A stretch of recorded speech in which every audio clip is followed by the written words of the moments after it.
My name's Kayla, this is Cinnamon Peaches and Sage, and today we're going to be counting all of the different universes that interact with the main universe in Pokemon Scarlet and Violet. This includes universes that we interact with in the Teal Mask and Indigo Disk DLCs. In case you're confused about what I mean by multiple universes, in my previous video explaining Terapagos' power, I said that Terapagos has the power to take two different universes that may be set in different times and blend them together. Terapagos can do this multiple times, allowing one universe to temporarily blend with multiple other universes. When these universes blend together, it's possible to pass both information and objects between them. Additionally, in Pokemon Scarlet and Violet, we have the Time Machine. As is confirmed by the scene at the very end of the Indigo Disk, this Time Machine is not just pulling Pokemon from other times, it's actually pulling Pokemon from other universes that are set in different times. We know that it's not just a simple time machine because Professor Sada and Turo actually explicitly say that they're looking to bring in Pokemon from other timelines. These must exist in universes separate from our own.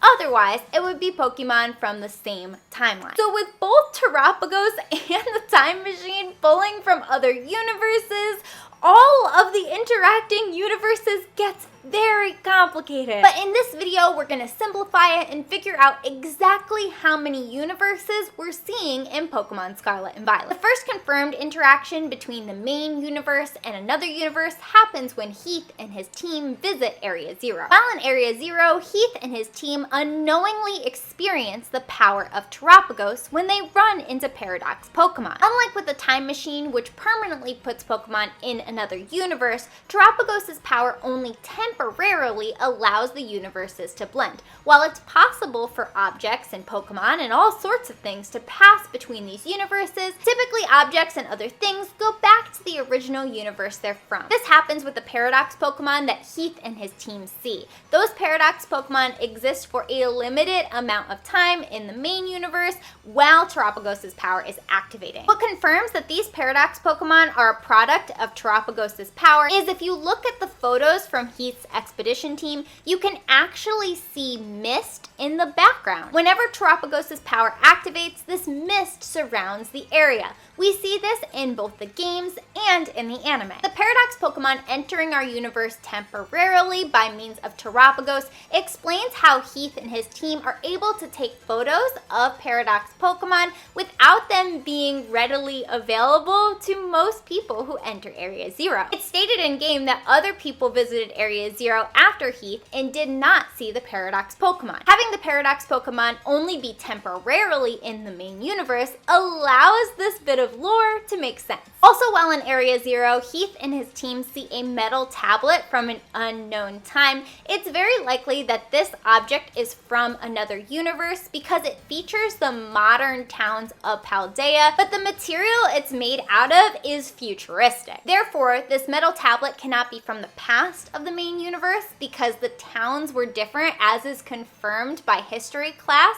in Pokemon Scarlet and Violet. And it also can't be from the present, even though it features present-day towns, because the material is unknown. That means this tablet has to be from some universe that's set in the future. Well, technically relative future, multiversal things get very complicated. Ultimately, it's difficult to say exactly how many universes Heath and his team interacted with while in Area Zero. We know for sure that it was at least one parallel universe, with it likely being at least two in Scarlet, since the tablet would have come from the future. Technically, it's possible that the Paradox Pokemon in Scarlet and the Paradox Pokemon in Violet all come from different universes, and if we're gonna think about it that way, it just gets really complicated. I'm personally a big fan of Occam's razor, which is limiting it down to the least number of options for simplicity's sake. So we're gonna say 1 plus and count this other universe as 1, though it is likely more than 1. Moving on to another universe that Heath interacted with. In Heath's book, he says that he interacted with another person while in a dreamlike state. Heath didn't remember writing down what he did, but what we see him having written down are the instructions for how to build a Tera orb. We know that in the future, relative to Heath of the main universe, Professor Sada or Turo create Tera orbs.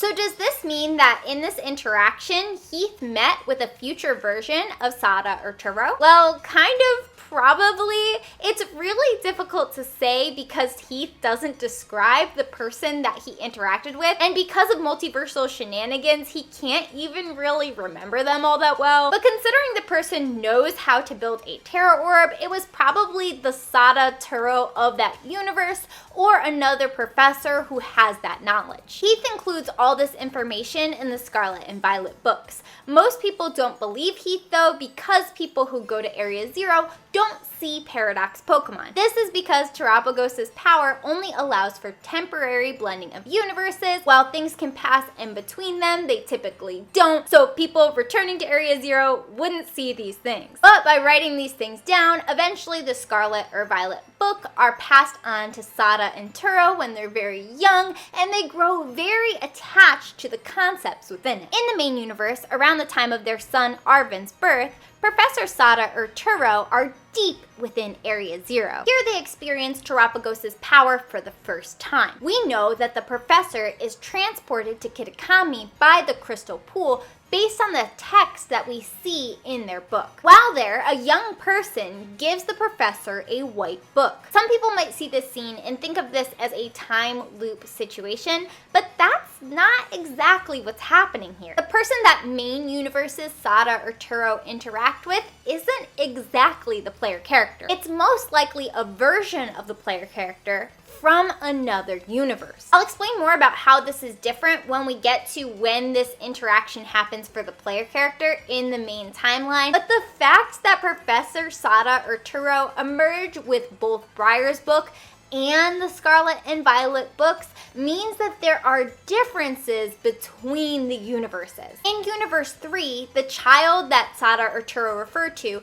never get back the Scarlet or Violet book. While that may not have huge implications for Universe 3, the fact that our Sada and Turo were able to keep the Scarlet and Violet books has huge implications, because without those books, the professors are not really able to build the time machine. Speaking of the time machine, because the professors possess both Briar's book and the Scarlet or Violet book, they're able to activate the time machine. The time machine continuously transfers Pokemon from another universe into the main universe. However, as I said previously, it's possible that the time machine is technically pulling from multiple universes, so we're just gonna say 4+ for this universe. As I said before, I'm gonna count it as one universe, but it could really be more. The time machine continues to draw Pokemon from another universe or universes until the main character shuts it down. When the main character shuts it down, the Scarlet and Violet book go with the AI professor to another universe. That means that in the main universe, there's no longer a copy of Turo or Sada's signed Scarlet or Violet book. This is important because the signed copy of these books is specifically what is needed in order to activate the time machine. It's not that there's any regular Scarlet or Violet book that can activate the time machine. Specifically, it's looking for the signature of the professor, which is stated when you look at the book as a key item. The time machine activation says that it's dependent on ID. That signature is the ID. In the Indigo Disk DLC, we once again return to Area Zero with Briar, and while there, we catch Terapagos. Briar writes a book based on her experiences in Area Zero and gives the player character a copy. If the player character goes to the Crystal Pool in Kitakami with both the book and Terapagos, an event occurs in which Terapagos blends two universes together. During this interaction, the player character gives the professor a white book, Briar's book. Sada or Turo then bring that white book with them back into their universe. However, when these universes blend, the player character also gets something in return as a trade. The player character gets Sada or Turo's hand-signed copy of the Scarlet or Violet book. That means that unlike in the main universe, the professor in Universe 5 only has Briar's book. Will they be able to create the time machine without their signed copy? Because of this one small change, the events in Universe 5 might occur very differently from the main universe. Without their signed copy of the Scarlet or Violet book, the time machine might not get built at all. So did we potentially save Arven's parents? Why am I assuming that small differences between the universes could potentially cause big differences down the line? To understand this, we have to look at the phrase, turtles all the way down. Turtles all the way down is a theoretical idea for the way that a multiverse might work. In the turtles all the way down model, we have a small turtle on top of a bigger turtle, on top of a bigger turtle, on top of a bigger turtle, infinitely bigger turtles. Additionally, on top of the small turtle is a smaller turtle and a smaller turtle and a smaller turtle. These turtles are world turtles, each representing a universe. We know that Pokemon Scarlet and Violet are almost certainly referencing turtles all the way down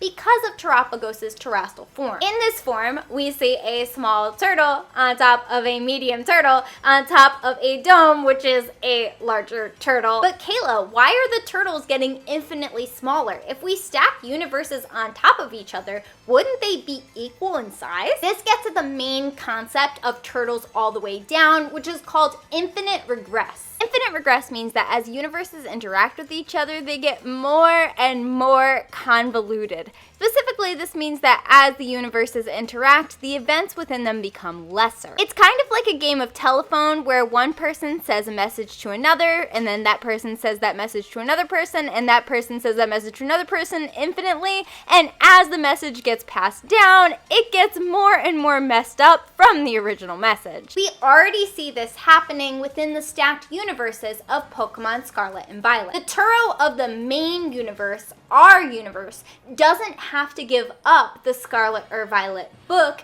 in order to get Briar's book. The Sada or Turo in Universe 5 do have to give up the Scarlet or Violet book in order for the player character to give them Briar's book. At first I thought they could just sign another book, but it's specifically their childhood signature that activates the time machine. They couldn't use their adult signature because too many people might have access to that. Like, they probably signed diplomas and other documents. Already, even potentially one turtle difference, we see a huge change that is going to impact the entire timeline of that universe. And then, because if the universes were all the same, that universe should interact with another universe to pass on Briar's book to the next universe. If the time machine never happens, does that not happen as well? And if the Turo and Sada of that universe never even get Briar's book, what happens to them then? Basically, you can see already, just from the limited evidence that we get in Pokemon Scarlet and Violet, that these universes are not equal. They are not the same. They do not have the same events occurring within them. I'm saying this because I know a lot of people are looking for time loops within Pokemon Scarlet and Violet. You will not be able to successfully find one because these universes are not the same. They're not looping in a equal way. They're getting smaller and smaller and smaller as we stack these infinite universes. But to answer the question of how many universes exactly we interact with in Pokemon Scarlet and Violet, aside from the answer potentially being infinite, we have the main universe, we have Universe 1, which is where Heath initially encounters the Paradox Pokemon, we have Universe 2, in which Heath encounters some other professor, we have Universe 3, in which Sada or Turo get Briar's book without having to give up the Scarlet or Violet book, we have Universe 4, which I separate from Universe 1 because of the time that passes between Heath and Sada Turo doesn't seem to impact the Paradox Pokemon that are brought in. Technically, it's possible that Universe 1 Plus and Universe 4 Plus are the same, but that time in between without a change makes me a little too suspicious to count them as the same universe. Finally, we have Universe 5. This is the universe where the main character gets back the Scarlet or Violet book. So, counting the main universe, we have 6 plus universes that we interact with in Pokemon Scarlet and Violet. Did you count all 6 universes? And what do you think happens in the universe where Professor Sada and Turo don't have the Scarlet or Violet book? Let me know your thoughts in the comments. I make videos like this every week, so make sure to like, subscribe, follow me on Twitter, and join my Discord Discord Capsule Monsters, where we debate Pokemon theories using evidence from the games. I hope you have a great day or night, and I will see you in the next one. Bye. My name's Kayla. This is Cinnamon, Peaches, and Sage, and my cat Powder. You're a Pokemon, huh? Pokemon. This is my new Sylveon plushie. Yes, I have a plushie of Tiny the Sylveon now. He's so cute. I also got these little small live earrings. I don't know if you guys can see the little faces on them, but like, oh my gosh, they're adorable. I got little cheruby ones too. Like, seriously, how cute are these? And I got these Glamora ones as well. If you made it to this point in the video and you want links for the different earrings, let me know in the comments. Bye for reals this time.